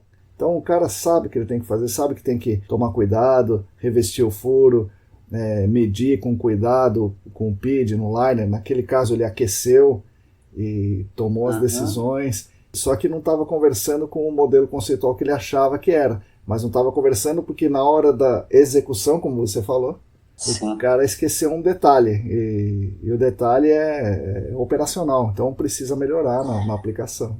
Por isso que muitas vezes quando você faz aí com a rolo e com single tube, é melhor que o cara faça de metro em metro, cravando 1 metro do amostrador, que tem 1,20 m. Sim. É mais fácil de você controlar do que, de repente, você faz 1,20 m de amostrador e 1,5 m da seção do hollow auger, né? Pois é. Todos hollow auger estão com seção de 1,5 m porque vem das dimensões americanas aí, né? Sim. Então, é preferível que faça de metro em metro, que daí não tem erro. Fala, ó, 1 metro de hollow auger que foi introduzido, 1 metro de amostragem com single tube. Eu vi assim, né? Aí eu vou falar até de uns amigos meus da Unvelt, José Francisco, Ivânio, Gilberto, enfim. Quando eles, inclusive, iam no campo, eles tinham muita bagagem, né? De conhecimento. Então, eles estavam prestando atenção em tudo, né? Sim. E isso era uma coisa importante, porque quem ia trabalhar com os relatórios, inclusive, ia escrever, ia descrever o que foi feito, inclusive, eram eles mesmos. Sim.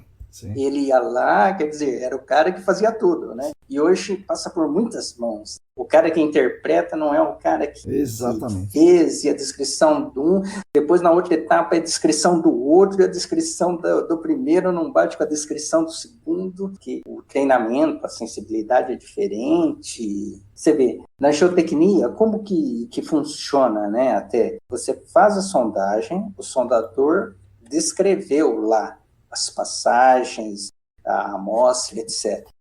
Mas essas amostras, você ensina o cara lá da geotecnia a fazer uma coleta. Olha, se houve transição no amostrador, você coleta tanto de um material quanto do outro. Coloca um pouquinho de cada um, não só do bico. Se não houve mudança, só do bico. E o cara tem a percepção também, lógico, não tem uma percepção de uma amostra integral, mas você tem uma percepção até na circulação de água, porque você imagina, a argila, ela tem uma certa plasticidade, você tem um esforço a executar. Certo. Se é uma areia, desagrega mais facilmente, então tem essas observações que o cara lá do campo, ele faz essa anotação. Mas a amostra vai para o laboratório geotécnico, e ali tem um classificador, que ele tem um padrão, então está unificando a classificação, está unificada. E no meio ambiente, como não se leva a amostra e passa por várias pessoas... Isso depende do que o cara fez. E muitas vezes a descrição de um não é... Muitas vezes não, né? Sempre. A descrição de um não é o que o outro descreveu. Às vezes um é mais criterioso, tem mais cuidado, e o outro não tem, né? Isso é um problema. Mas na geotecnia, apesar de ter perdas lá, mas você tem uma vantagem de unificar a forma de classificação. Eu vejo assim na Ingesolos, que tem 61 anos de casa, como os classificadores foram treinados pelos mesmos classificadores, etc. Então tem um padrão. Certo. É engraçado, você olha a classificação de um com de outro, obedece a um certo padrão de classificação, geotécnica, no caso. E no meio ambiente não dá para fazer isso, né, cara? Isso é um problema para você interpretar depois. Sim. Bom, Newton, é isso aí. Agora a gente chega na etapa final aqui, e onde você pode falar suas palavras finais. Pode falar o que você quiser aí, Santos, plantação de tomate, Narciso Vernizzi, falar o que você quiser. Como palavras finais, eu sou um cara otimista, tá? Eu acho que a gente está caminhando, talvez não com a velocidade que a gente gostaria que fosse nessa área ambiental, mas eu acho que a gente tem caminhado bastante. E isso se deve muito aos cursos que têm sido dados, tanto o curso de pós do Senac, da Unicamp, do IPT, da USP, com maior ou menor enfoque para a área ambiental, mas todos eles têm uma parte ligada à área ambiental. E isso está sendo muito importante. A ESAS, ultimamente, tem sido muito importante nesses cursos que estão sendo dados, né? Que é conhecimento, né? E isso tem sido muito importante até para gerar discussões, porque, de repente, o que você acha que eu posso discordar e gerar uma certa discussão. E a vindas de novas tecnologias, né? Várias empresas aí que importaram equipamentos também tem sido muito importante. Mas eu acho que a gente está seguindo um bom caminho. Acho que a gente evoluiu bastante.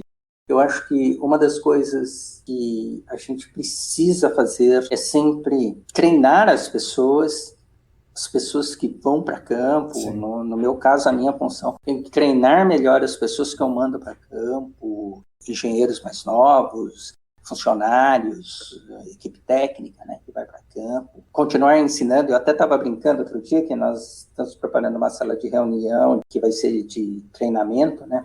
Falei, puxa, às vezes eu fico falando, converso com você, dou aula lá, dou aula em alguns lugares, etc. E para o nosso pessoal interno mesmo, às vezes não dá tempo, né? Isso é terrível, né? E eu estava falando outro dia com o Quaresma, com a Rosana e com o Fernando, né?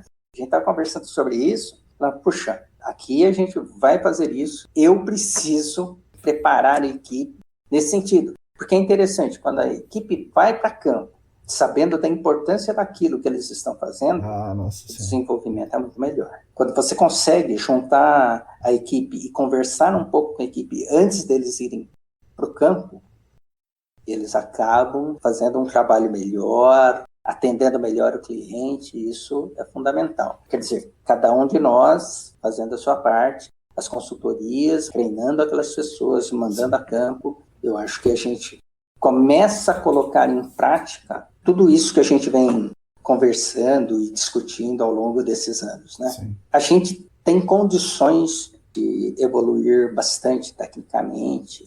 Um caminho longo já foi percorrido. E, sem dúvida, eu acho que essa facilidade que hoje as consultorias, que são multinacionais, conversam com o pessoal de fora e traz o conhecimento das pessoas de fora, nossa, isso... A gente deu um salto, pulou algumas etapas, porém, nessa parte de amostragem, etc., ainda a gente precisa. Porque, às vezes, essas coisas não são dadas a importância que deveria ser dada. Talvez, se a gente treinar melhor todos, treinarmos melhor as nossas equipes que vão coletar os dados de campo, a gente vai ter a utilização desse software de uma forma vai ser melhor, com certeza. Precisa. Uma interpretação muito melhor, né? Todos os dados, né? Tudo isso que a gente falou, vem falando, desde ensaios de campo até amostras que vão para laboratório. Mas eu sou otimista, eu acho que a gente está caminhando, né? A gente evoluiu bastante. Enfim, e todo mundo ganha bastante dinheiro. Tomara, né? Tomara que sim. Se não, eu vou voltar e vou plantar tomate. É isso aí, criar galinha. Plantar alface. Fazer podcast. Não, fazer podcast, isso é com você, mais tecnológico. Eu acho que eu vou voltar às origens. Se não der certo, eu vou voltar às origens lá, vou voltar para a chácara, para Pindorama, né? Vamos ver. Não, legal. Mas eu sou animado. E obrigado pelo convite, Marcão. É sempre muito bom bater um papo descontraído aí com você, darmos umas risadas, né? Fiquei muito contente. Pô, legal, Nilton. Obrigado em nome dos ouvintes que tiveram uma bela conversa aqui e certamente aprenderam, como a gente sempre aprende, e aprenderam bastante hoje. Obrigado, Nilton. Abração, Marcão. Até mais. Essas foram as palavras de Nilton Miyashiro. Espero que tenham gostado da nossa conversa e pelas risadas vocês perceberam que eu gostei muito. Mais uma vez, obrigado a todos e todas por ouvirem. Obrigado, meu amigo Nilton, pela excelente conversa. Certamente a comunidade do GAC tem muito a aprender com você. Gostaria de retomar aqui muito rapidamente alguns assuntos desenvolvidos muito bem pelo Newton no episódio. Primeiro, no nosso canal do YouTube, eu tenho um vídeo falando dos problemas do poço double casing mal projetado e mal instalado e um outro vídeo falando e mostrando problemas da portinhola. Então recomendo que vocês assistam esses vídeos para entender melhor sobre o que ele falou nesse episódio. Segundo, sobre os problemas em amostras indeformadas, eu escrevi bastante sobre esse tema em uma das nossas newsletters desse ano. Recomendo que vocês deem uma olhada nisso. Para quem não assina a newsletter, elas estão disponíveis no site da ECD, ecdambiental.com.br. Terceiro, o Newton fala dos trados ocos, os trados hollow, ou os hollow auger, né? Todos são sinônimos, dos hollows de 1,5 m. E dá a sugestão que, mesmo com os amostradores tendo 1,20 m, que eles sejam cravados apenas 1 metro, para facilitar a conta. Aí eu gostaria de reiterar a vocês que, cravando 1 metro e usando hollows de 1,5 m, ainda assim vai ser preciso fazer os descontos. Imagina-se o seguinte, no primeiro metro, você amostra 1 metro. Então você crava o amostrador 1 metro. Após a amostra ser coletada, o furo vai ser reaberto 1 metro. Portanto, como a hollow tem 1,5 m, vai ficar meio metro de hollow para fora. Aí você vai e coleta a amostra do segundo metro. E aí você complementa o furo até 1,5 m, que é a primeira hollow, coloca uma segunda hollow e fura mais meio metro, para você ficar com 2 metros de furo revestido. Porém, nesse caso, você tem 1 metro de hollow para cima. Na segunda hollow, então, você tem 1 metro de hollow para cima. Aí você coleta o terceiro metro. E aí é tranquilo, porque você fura a segunda hollow até você zerar esse terceiro metro e fica tudo empatado. Mas vejam, na primeira hollow você fica com meio metro para cima, na segunda hollow você fica com 1 metro para cima, na terceira hollow é que você empata. Portanto, é necessário que estejam todos muito atentos com isso em campo, o que é uma coisa difícil, uma vez que são muitas tarefas a serem realizadas por quem está acompanhando essa sondagem. Isso faz com que a importância da equipe de campo, da execução da sondagem, seja muito grande. Então a importância desses caras é muito grande. É preciso confiar 100% nessa equipe de sondagem. Para isso, essa equipe de sondagem, de execução, tem que ser muito bem treinada, muito bem orientada, muito bem conscientizada da importância daquele dado. E é algo que falta, né? Falta de modo geral para o nosso mercado. A conscientização, o treinamento, a orientação. E por fim, para vocês terem uma ideia dos custos envolvidos na compra de um equipamento como o MIP, que nós citamos lá no episódio, se alguém quiser comprar isso aí, vai chegar no Brasil na faixa de entre 1 milhão e 1,5 milhão de reais. Realmente é um enorme investimento que precisa ser feito. Mas enfim, é isso. Agradeço demais aos apoiadores do canal que possibilitam as minhas pesquisas semanais aqui no podcast e também na newsletter. Nós, da ECD Training, junto com vocês, vamos continuar sempre lutando por um mundo melhor e mais justo para todos e para as futuras gerações. Gostaria que vocês seguissem a gente no YouTube, no Telegram, no Facebook, no Instagram, que assinassem a nossa newsletter e que fiquem conectados conosco e com todo o mercado do GAC. Nesse momento somos em 272 assinantes da newsletter, 272 também assinantes do canal do Telegram, 635 inscritos no canal do YouTube, já passamos os 600, estamos com 635, que é muito legal, 510 seguidores no Instagram e 33 colaboradores no Apoia-se. Repetindo, se você quiser e se você puder, contribua conosco financeiramente no site apoia.se/ecdambiental. A todas e todos vocês, muito obrigado e até a semana que vem.